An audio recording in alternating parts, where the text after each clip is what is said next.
Hello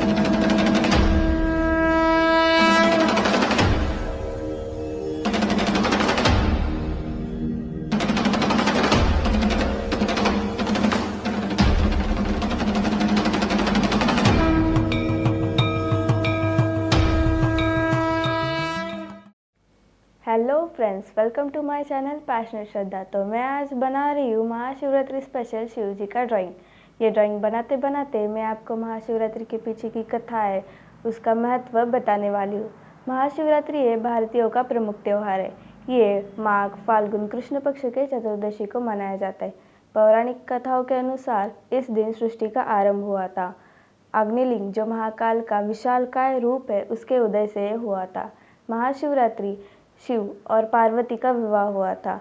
Mahashivratri के दिन शिव और शक्ति का मिलन हुआ था। इस दिन दिन भर उपवास रख के, रात्रि में जागरण करके और शिवलिंग पर बेलपत्र चढ़ाकर पूजा की जाती है।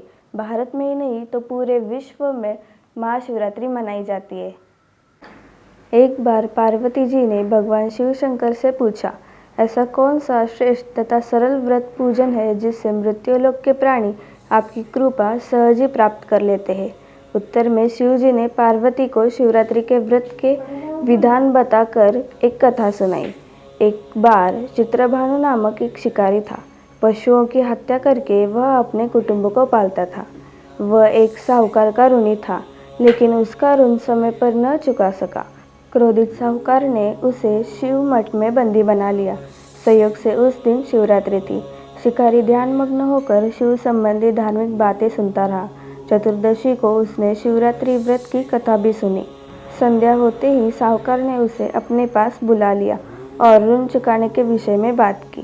शिकारी अगले दिन सारा ऋण लौटा देना का वचन देकर बंधन से छूट गया। अपनी दिनचर्या के भांति वह जंगल में शिकार के लिए निकला, लेकिन दिन भर बंदी गृह में रहने के कारण भूख प्यास से व्याकुल था।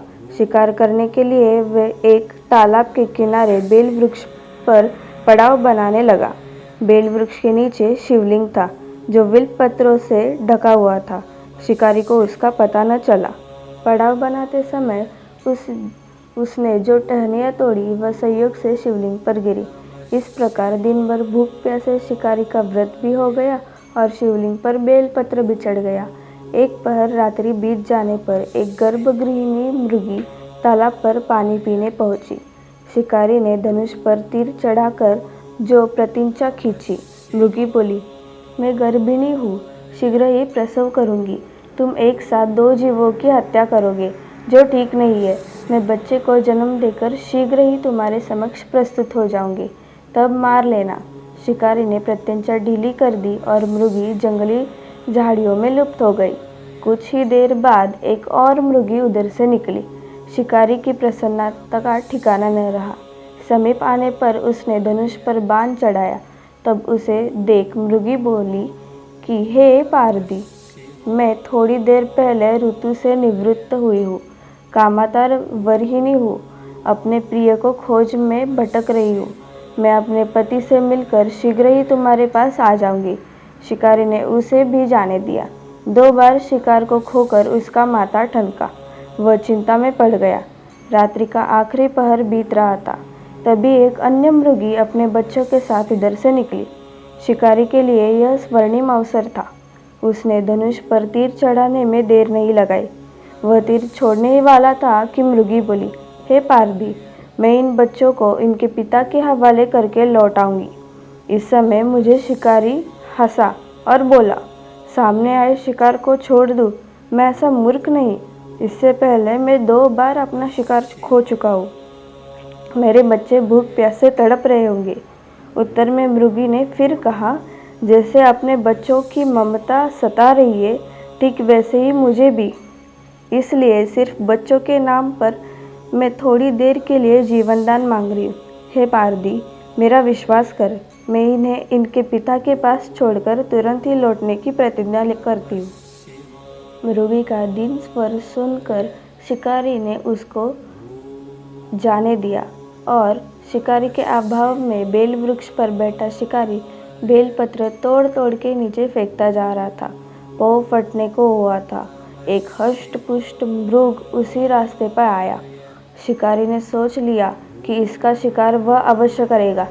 शिकारी की 3 प्रत्यंचा देखकर मृग विनीत स्वर में बोला, हे पारदी भाई, यदि तुमने मुझसे पूर्व आने वाले 3 मृगियों तथा छोटे बच्चों को मार डाला है तो मुझे भी मारने में विलंब न करो, ताकि मुझे उनके वियोग में एक क्षण भी दुखी न सहना पड़े।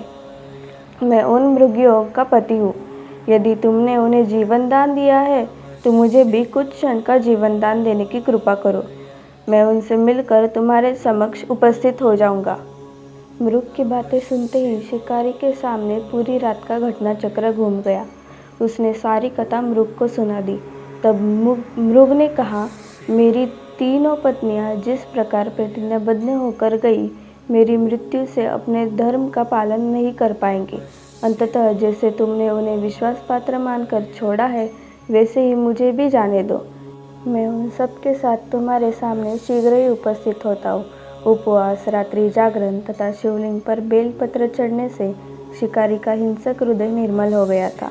उसमें भगवत शक्ति का वास हो गया था। धनुष तथा बाण उसके हाथ से सहज ही छूट गया। भगवान शिव की अनुकंपा से उसका हिंसक हृदय कारुणिक भाव से भर गया। वह अपने अतीत के कर्मों को याद करके पश्चाताप की ज्वाला में जलने लगा। थोड़ी ही देर बाद वह मृग सपरिवार शिकारी के समक्ष उपस्थित हो गया, ताकि वह उनका शिकार कर सके।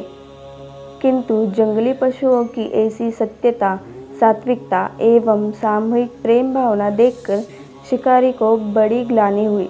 उसके नेत्रों से आंसुओं की झड़ी लग गई।